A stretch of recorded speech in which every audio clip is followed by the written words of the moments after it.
इस मामले को लेकर अब तक जो कार्रवाई की मांग की गई है, सबसे पहले मैंने कोशिश ये की कि एक प्रेस कॉन्फ्रेंस बुलाई जाए, मेरी तरफ से नहीं, इन लोगों की तरफ से, ये जो करोड़ों के मामलात में ये घिरे हुए लोग हैं उनसे, कि एक प्रेस कॉन्फ्रेंस आप लो। मैंने मैसेज भेजा, उस मैसेज का जवाब भी मेरे पास मौजूद है। तो उसमें ये बताओ कि ये जो करोड़ों का मामला भिवंडी में आया है, ये कौन का पैसा है, ये कहाँ है। मगर नमस्कार, आदाब। आइए बात करते हैं 2 तारीख को, यानी 2 दिसंबर को भिवंडी शहर के प्रांत ऑफिस के बाहर होने वाले धरने की। अब धरना क्यों? हमारे यहाँ लोकतंत्र में सभी को यह अधिकार दिया गया है कि सरकार से अपनी मांगों को रखने के लिए धरने मोर्चे किए जाते हैं। उसी कड़ी में भिवंडी शहर के प्रांत कार्यालय के बाहर 2 दिसंबर 2024 को दोपहर के समय एक धरने का आयोजन किया गया है। धरना क्यों है बहुत सारे लोगों को पता है, मैं जिनको नहीं पता है उन्हें बता दूं। सबसे पहले मैं बता दूं कि मैं किसी मदरसे, किसी मस्जिद या जमीयत उलमाए हिंद, जो दोनों ग्रुप है, या आलिम दीन, इस तरह के जो लोग हैं उनके खिलाफ मैं नहीं हूं। मगर इसी की आड़ में कुछ ऐसे लोग भी मौजूद हैं जो अपने आप को आलिम दीन कहते हैं, मगर उससे कौमी नुकसान भी हो रहा है। ये धरना इसी कड़ी की एक छोटी सी कड़ी है। मैं भी नहीं चाहता कि इस तरह के धरने मोर्चे होने चाहिए, मगर हालात ऐसे बने कि धरना मोर्चा करना पड़ रहा है। अब क्यों करना पड़ रहा है मैं ये बताता हूँ। जमीयत उलमाए हिंद यानी आलिमों की एक जमात है, फिलहाल ये 2 ग्रुप में मौजूद है। तो मैं अरशद मदनी ग्रुप की बात कर रहा हूँ, जिसका महाराष्ट्र का जो कार्यालय है वो मुंबई के इमामबाड़े में मौजूद है, और कहानी यहाँ से शुरू होकर भिवंडी तक पहुँचती है, और मैं भिवंडी से हूँ, इसलिए इस मामले को उठाना ज़रूरी हो गया था। नोटबंदी के दौरान सभी को पता है बहुत कुछ इधर उधर हो गया, वहाँ से इसकी एक शुरुआत होती है। उसका पार्ट 1 बताता हूँ आपको। भिवंडी शहर के सिराजुल उलूम मदरसे के लेटर पैड पर एक लेटर जमीयत को जाता है, यानी मुंबई। उसमें 2 आलिमों के नाम भी लिखे हुए हैं, और ये लेटर जाता है 5/9/2023 को। इसमें ऐसा लिखा हुआ है कि जमीयत के रिलीफ के अकाउंट में एक बड़ी रकम मौजूद है। ये ध्यान दीजिए, ध्यान देने के लिए मैं इसलिए कह रहा हूं कि आगे इसी पर बात भी करेंगे। जमीयत के रिलीफ के अकाउंट में एक बड़ी रकम मौजूद है। इस रकम को हटाना जरूरी है, वरना ये रकम जो है इसका कुछ हिस्सा इनकम टैक्स डिपार्टमेंट को चला जाएगा। मतलब सरकार की चोरी हो रही है। एक बड़ी रकम कितनी है वो पता नहीं।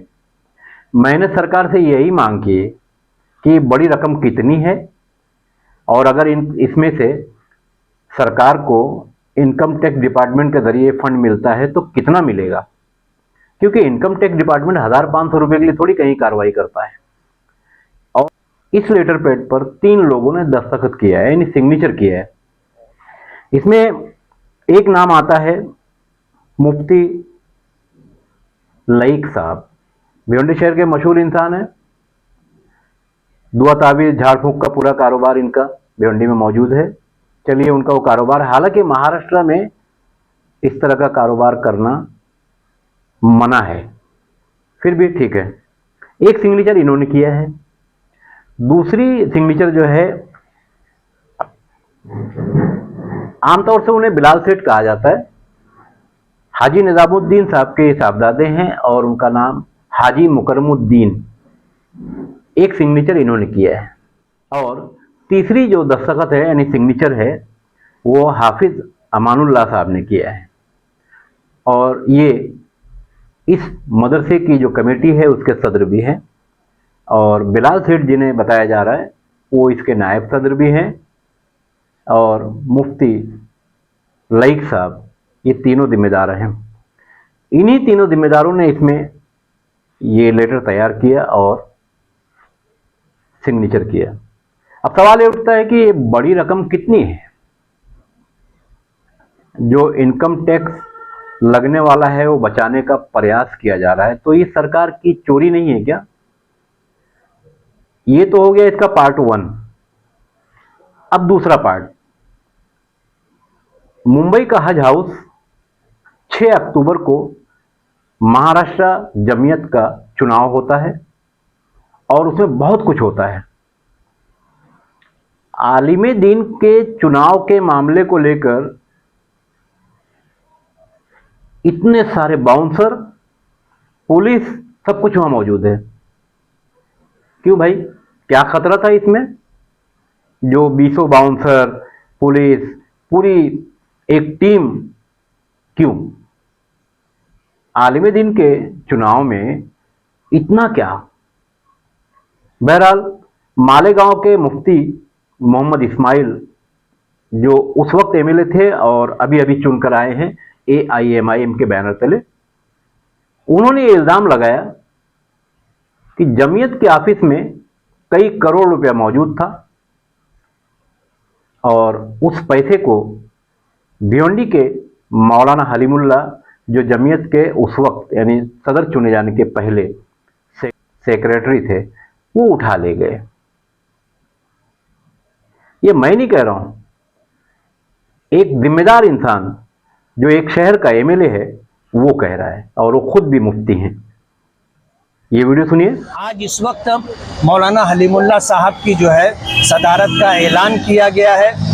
मैं ये बात बहुत वजाहत के साथ कहना चाहता हूँ कि हमारी जमात के जो कारगुजार सदर थे हाफिज़ मसूद साहब और नायब सदर में डॉक्टर अब्दुल मन्नान साहब और हाफिज़ जाकिर साहब, ये हर वर्किंग कमेटी में रहते हैं। वर्किंग कमेटी में हम भी आए और माजी के अंदर लॉकडाउन के मौके पर, नोटबंदी के मौके पर एक बहुत बड़ी रकम मौलाना हलीमुल्ला साहब को दी गई थी और वो रकम अब तक मुकम्मल वापस नहीं आई है।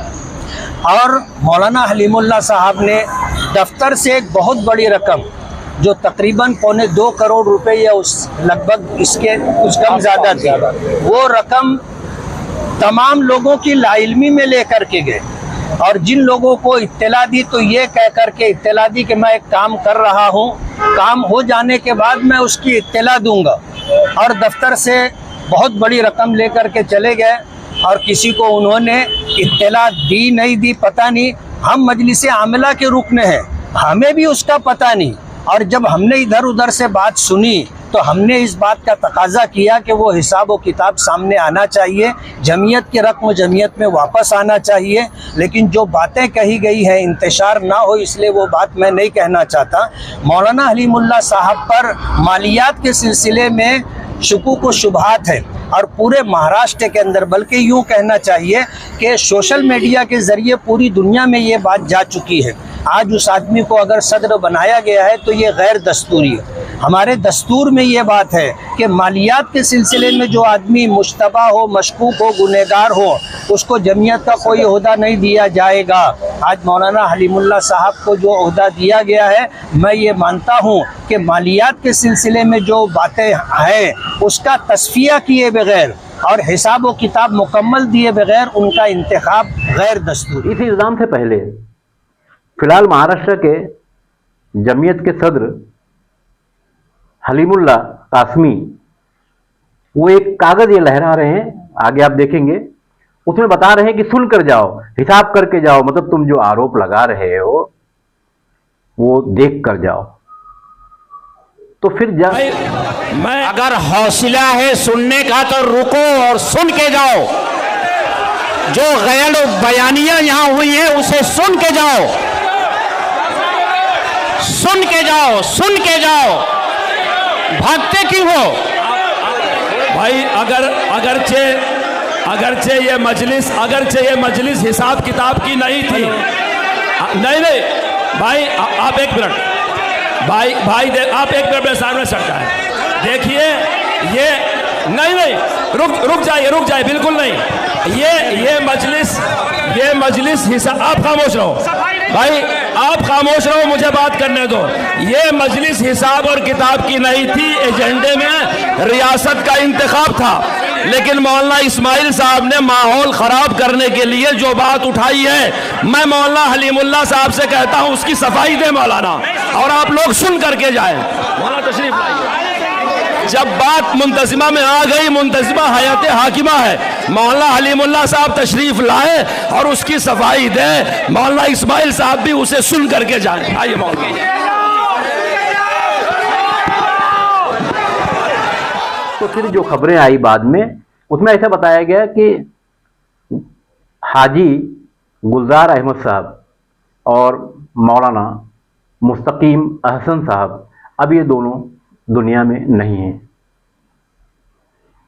जमीयत का जो पैसा वहां से निकाला गया था, उसमें एक नाम और आता है, बताया जाता है कि वो जमीयत में गुलजार साहब के पीए थे और बाद में अब मौलाना हलीमुल्लाह के पीए हैं। वो और ये यानी मौलाना हलीमुल्लाह ने मिलकर इस पैसे को उस ऑफिस से बाहर निकाला। अब कितना है मुझे पता नहीं, मगर मुफ्ती इस्माइल ने जो इल्ज़ाम लगाया, दूसरे जिम्मेदारान भी यानी मरहूम गुलजार आजमी साहब के साहबजादे ने भी अरशद मदनी को एक खत भेजकर इस पूरे मामले की जांच की मांग की है। तो ये हो गया पार्ट 2। भिवंडी की अगर बात करेंगे तो भिवंडी का जो सिराजुल उलूम मदरसा है, यहाँ बड़ी कोशिश के बाद सरकारी गेहूं चावल आता था और उसे बेच दिया जाता था। उसका प्रूफ मेरे पास है। कौन बेचता था, कौन खरीदता था, वो सब कुछ मेरे पास मौजूद है। जरूरत पड़ने पर वो भी जांच एजेंसियों को दिया जाएगा। कुछ हिस्सा उसमें से दिया जा चुका है। अब मैं क्यों सामने आया, एक छोटी सी बात बताता हूं आप लोगों को। भिवंडी शहर का एक बच्चा है, मुअज्जिन का बच्चा है, वो एक मस्जिद में। जरूरत पड़ेगी तो ये बच्चा भी सामने आएगा कौम के और बताएगा कि उसके साथ क्या हुआ। उसने फार्मेसी में एडमिशन लिया था और बीच यानी साथ में मैं था। उसने एडमिशन लिया। जमीयतुल उलमाए हिंद की मुंबई ऑफिस से कोशिश की गई 39,000 रुपया एजुकेशनल फंड लेने के लिए। वहां के लोग तैयार थे, यानी मुंबई के लोग तैयार थे, मगर भिवंडी यूनिट से मौलाना हलीमुल्लाह कासमी ने वो काम नहीं होने दिया। उस बच्चे को फार्मेसी कॉलेज से निकाल दिया गया। इसलिए मैं बीच में आया कि यहां होता क्या है जरा देखा जाए। और यहां तो इतना होता है कि सिराजुल उलूम के एतराफ में बसने वाले जो लोग हैं, जिन लोगों ने इस मदरसे की बुनियाद रखी, उन्हें दूध में मक्खी की तरह से निकालकर बाहर फेंक दिया गया और यहाँ कुछ लोगों ने कब्जा अपना जमा लिया है। मेरे एक दोस्त जिनका नाम गट्ठेवार था, भिवंडी राशनिंग में वो काम कर रहे थे और इत्तेफाक से मैंने उनसे फ़ोन पर बात की तो उन्होंने बताया कि वो तुम्हारा सिराजुल उलूम है, तो तुम्हारे मौलाना लोग गेहूं चावल बेच के खा गए 43 टन गेहूं चावल, जो सिराजुल उलूम के अंदर नहीं आया। उस वक्त दूसरी बार एमएलए थे रशीद ताहिर, उन्होंने संभाला मामले को। हालांकि पंचनामा हो गया था, वरना उस वक्त भी कुछ लोग जेल पहुंच गए होते। वो काम बाद में भी चलता रहा और उसके बहुत सारे सबूत मेरे पास आज भी मौजूद है। माल कब निकलता था, कौन निकालता था, गोडाउन का इंचार्ज कौन था, उसका नाम क्या था, और ये गेहूं चावल खरीदता कौन था, ये सब कुछ पता है। तो कई मामला है। आमतौर से हमारे मजहब में ये होता है कि मजहब इस्लाम में आलिम दीन को लोग ये कहकर छोड़ देते हैं कि भाई जाने दो, वो आलिम है, वो जो करेंगे वो भरेंगे। तो सारे लोग तो ऐसे नहीं हैं। कुछ लोगों की वजह से इस तरह के लोग फायदा उठाते हैं और कौम का पैसा इस तरह से ये लोग लूट कर खा रहे हैं। और कौम की वो हालत हो गई है, चंदा दे देकर अब चंदा लेने के लायक हो गई। कौम को इन लोगों ने कोम बना दिया। कोम आपने देखा होगा, धागे की कोम आती है, उसमें इतना ब्लेड लग चुका है कि कोई बनारसी उसको जोड़ भी नहीं सकता। यह हालत हो गई है हमारी कौम की। हर तरफ जूते खा रहे हैं। बीच में एक मौलाना आए थे, अभी विधानसभा का चुनाव था, मुंबई आकर उन्होंने अपनी नेतागिरी कर दी और आघाड़ी को एक बड़ा झटका लगा और कई मुस्लिम उम्मीदवार हार गए। उन्होंने फतवा दे दिया, फला फला मुस्लिम उम्मीदवारों को जिता दो। बदले में उनकी वीडियो को इस्तेमाल किया गया और आज भारतीय जनता पार्टी की सरकार सबके सामने है। तो ये हो रहा है कब तक? इसलिए 2 दिसंबर को भिवंडी शहर के प्रांत कार्यालय के बाहर दोपहर में ये धरना है कि आखिर ये बड़ी रकम कितनी है और सरकार का इसमें कितना नुकसान हो रहा है, ये रकम कहां है। उसके बाद मुफ्ती मोहम्मद इस्माइल साहब ने जो इल्जाम लगाया करोड़ों का, तो ये रकम कहां है जिस पर दस्तखत की गई थी कि इतना है, तो ये रकम कहां है और ये रकम भिवंडी में है। इसलिए मैं भिवंडी शहर के लोगों से अपील करता हूं कि इस मामले को उठाएं और उठाने के लिए ये धरना दिया जा रहा है। इस मामले को लेकर अब तक जो कार्रवाई की मांग की गई है, सबसे पहले मैंने कोशिश ये की कि एक प्रेस कॉन्फ्रेंस बुलाई जाए, मेरी तरफ से नहीं, इन लोगों की तरफ से, ये जो करोड़ों के मामलात में ये घिरे हुए लोग हैं उनसे, कि एक प्रेस कॉन्फ्रेंस आप लो। मैंने मैसेज भेजा, उस मैसेज का जवाब भी मेरे पास मौजूद है। तो उसमें ये बताओ कि ये जो करोड़ों का मामला भिवंडी में आया है, ये कौम का पैसा है, ये कहाँ है? मगर कोई ध्यान नहीं दिया गया। उसके बाद मैंने फिर एक लेटर दिया भिवंडी प्रांत कार्यालय को कि इस मामले की जांच की जाए। उसके बाद फिर शुरू हो गया मामला। गृह मंत्रालय जाकर मैंने लेटर दिया, आयकर भवन को दिया है, और भी कुछ जांच एजेंसियां हैं जिन्हें पूरी जानकारी दे दी गई है। और अब यही सारी जानकारियां और जो लेटर है उसको जोड़कर धरना है। धरना 2 पार्ट में है, एक भिवंडी में है, एक मुंबई के आज़ाद मैदान में भी है, और इस बीच दोनों जगहों पर प्रेस कॉन्फ्रेंस भी है। तो ये सारी तैयारी है। भिवंडी शहर या ये वीडियो जहां तक जा रही है, मैं उन लोगों को एक बार फिर बता दूं कि मैं किसी भी जमात जो आलिम दीन की हो उसके खिलाफ नहीं हूं। चाहे जमीयतुल उलमा हिंद का ये ग्रुप हो, चाहे वो ग्रुप हो, या कोई आलिम दीन हो, कोई मदरसा हो, कोई मस्जिद हो, मैं उसकी मुखालफत नहीं कर रहा हूं। इसमें जो लोग आ गए हैं जिसके कारण कौम को नुकसान उठाना पड़ रहा है, आज हमारे मुल्क में इस कौम की क्या हालत हो चुकी है सबको पता है। मैं उन लोगों की मुखालफत कर रहा हूं जो लोग बड़े बड़े मामलात में अपना हाथ धो रहे हैं और कौम परेशान हाल है। अक्सर हमारे लोग कहते हैं कि अब कुछ आलिम दीन के ज़बानों में तासीर नहीं रह गई, तो कहाँ से रह जाएगी? पूरा मामला आपके सामने है। इसमें एक ख़ास बात, मैं ये वीडियो जहाँ तक जा रही है उन्हें बता दूँ, क्योंकि इन लोगों के पास पैसा बहुत है और जिनके पास पैसा ज़्यादा होता है वो ताकतवर होते हैं या ताकतवर बनने का नाटक भी करते हैं।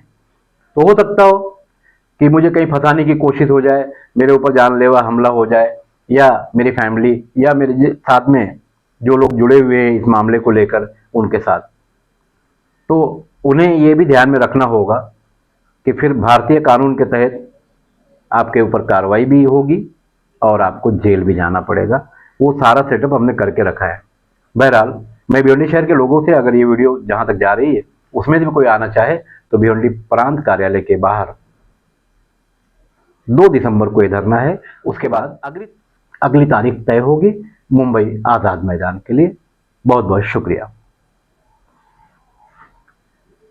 और चलते चलते मैं जो भी एजेंसियां हैं, जिन लोगों से भी मैंने मांग की है कि इस मामले की पूरी जांच की जाए, उसमें थाना चैरिटी कमिश्नर को भी पत्र दिया गया है कि सिराजुल उलूम की जो बॉडी है उसको तत्काल रद्द किया जाए और प्रशासक बैठाकर इस मामले की पूरी जांच की जाए कि ये पैसा सिराजुल उलूम में कहाँ है, किसके जेब में है, या किसने इससे फ्लैट खरीदा है, किसने कार खरीदी है। ये सारा मामला जांच का है और इसमें ज़रूर एजेंसियां कहीं ना कहीं जांच करेंगे। एजेंसियों के जो